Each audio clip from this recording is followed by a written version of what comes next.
ربنا لا تجعل في قلوبنا. Bilindiği üzere bu cami Şeyh Abdülkadir Geylani Hazretleri'nin torunu Şeyh Halefet'in metfun bulunduğu ve aynı zamanda onun adına yapılan camidir. Türbesi de bu camidedir.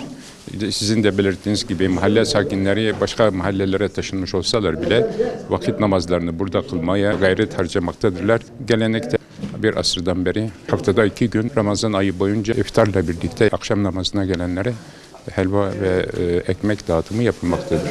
Şeyh Halef'in torunlarından 1800'lü yılların başlarında bir vakfiye kurulmuş. O zamanki araziler satın alınmış ve bu arazilerden elde gelirle Şeyh Halef Vakfı idame ettiriliyor. Bu gelirden de bu tür yardımlar yapılmaktadır. Ayrıca fakirlere ve çeşitli kesimlere de yardım yapılmaktadır.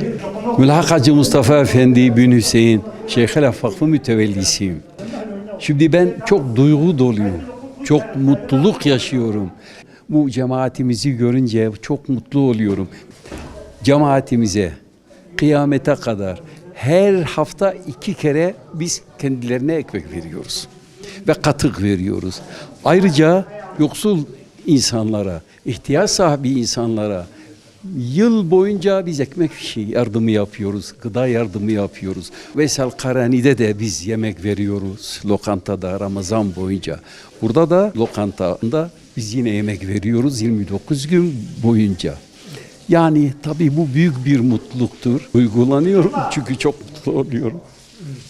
Evet yani bu bir asırdır devam ediyor. Kıyamete kadar inşallah öyle devam edecektir.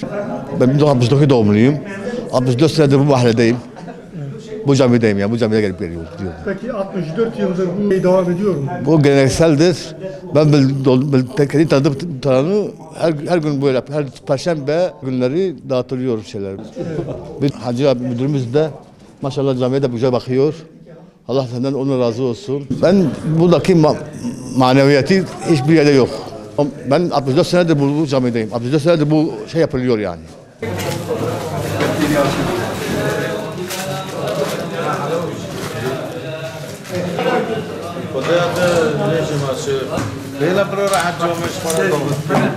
Cumhuriyet boşalt.